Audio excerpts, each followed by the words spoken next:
સૌથી પહેલા વાત કરીશું એક મહત્વપૂર્ણ સમાચાર જે સામે આવી રહ્યા છે તેનાથી તો પ્રદેશ ભાજપ હવે ઇલેક્શન મોડમાં આવી ગયું છે।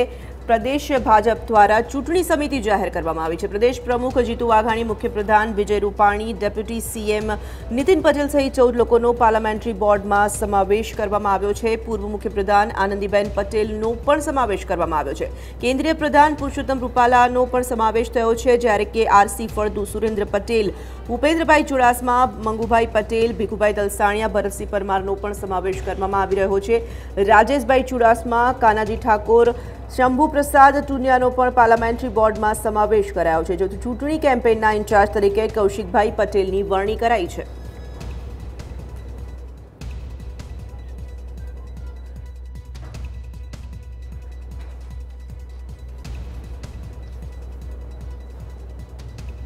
તો આજ વિષય પર વધુ વિગતો પ્રાપ્ત કરીશું। અમારા સંવાદદાતા જોડાઈ ગયા છે કિંજલ મિશ્રા। કિંજલ, ક્યાંક ને ક્યાંક ભાજપ પ્રદેશ સંગઠન હવે ઇલેક્શન મોડમાં દેખાઈ રહ્યું છે, જે સમિતિ જાહેર કરવામાં આવી છે, અપડેટ્સ આપશો।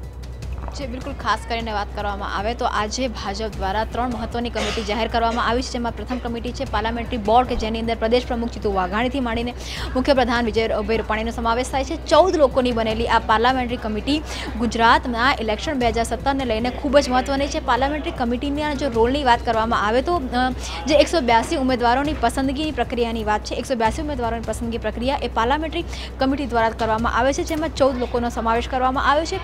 સૌથી મહત્વની વાત છે કે આની અંદર પણ જે જ્ઞાતિ સમીકરણો છે તેને પણ ધ્યાનમાં રાખવામાં આવ્યા છે। આનંદીબેન પટેલની વાત કરવામાં આવે કે પુરુષોત્તમ રૂપાલાની વાત કરવામાં આવે કે અન્ય પાટીદાર નેતાઓનું જે પ્રતિનિધિત્વ છે, પ્રતિનિધિત્વને પૂરું પાડવામાં આવ્યું છે। એટલે કહી શકાય કે ક્યાંક ને ક્યાંક ભલે અમિત શાહ દ્વારા નિયત સમયના ચૂંટણીના સંકેતો આપવામાં આવ્યા હોય, પરંતુ અત્યારથી ભાજપ સંગઠન દ્વારા તૈયારીઓ શરૂ કરી દેવામાં આવી છે। જે પ્રમાણે વિજય રૂપાણીએ સતત કહ્યું છે કે ઇલેક્શન ગમે ત્યારે હોય, ભાજપ તૈયાર છે।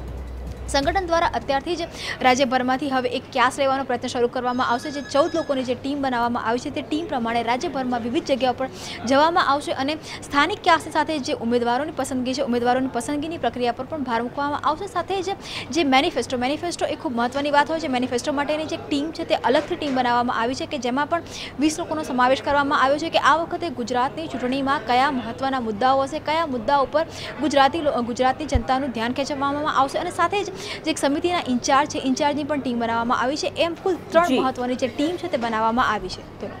બિલકુલ કિંજલ, ખાસ કરીને વાત કરવામાં આવે, ભાજપના નેતાઓ વારંવાર ચૂંટણી નવેમ્બરમાં જ આવશે તેવો રાગ આલાપી રહ્યા છે, અને એક તરફ તેઓના એક બાદ એક પગલાં તેવું સૂચવી રહ્યા છે કે ઇલેક્શન ગમે ત્યારે આવી શકે છે। શું કહેશો?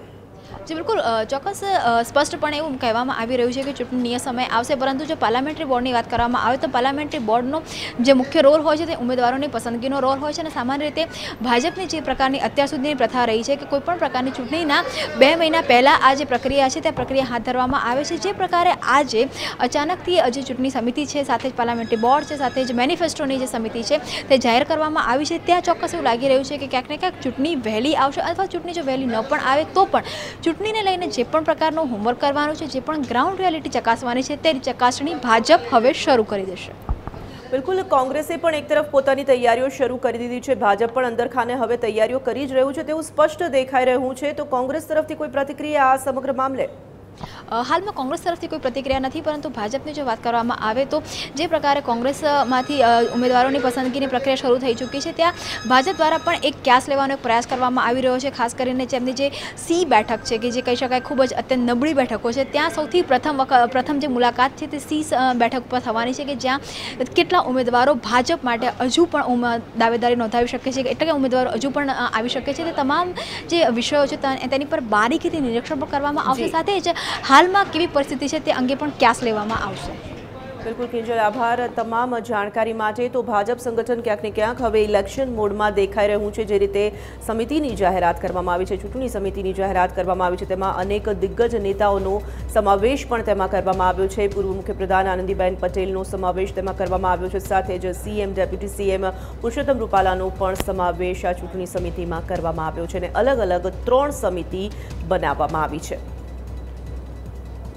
તો ભાજપ સંગઠન ઇલેક્શન મોડમાં આવી ગયું છે। પ્રદેશ ચૂંટણી સમિતિની જાહેરાત કરવામાં આવી છે। પ્રદેશ પ્રમુખ જીતુ વાઘાણી, મુખ્યપ્રધાન વિજયભાઈ રૂપાણી, ડેપ્યુટી સીએમ નીતિન પટેલ સહિત અન્ય 14 લોકોનો પાર્લામેન્ટરી બોર્ડમાં સમાવેશ કરવામાં આવ્યો છે। પૂર્વ મુખ્યપ્રધાન આનંદીબેન પટેલનો પણ તેમાં ઉલ્લેખ કરવામાં આવ્યો છે, સમાવેશ કરવામાં આવ્યો છે। કેન્દ્રીય પ્રધાન પુરુષોત્તમ રૂપાલા, આરસી ફળદુ, સુરેન્દ્ર પટેલ, ભૂપેન્દ્રભાઈ ચુડાસમા, મંગુભાઈ પટેલનો પણ સમાવેશ કરાયો છે। તો આ તરફ ભીખુભાઈ દલસાણિયા, ભરતસિંહ પરમાર, રાજેશભાઈ ચુડાસમા, કાનાજી ઠાકોર, શંભુપ્રસાદ ટુનિયાનો પણ પાર્લામેન્ટરી બોર્ડમાં સમાવેશ કરાયો છે। તો ચૂંટણી કેમ્પેઇનના ઇન્ચાર્જ તરીકે કૌશિકભાઈ પટેલની વરણી કરવામાં આવી છે।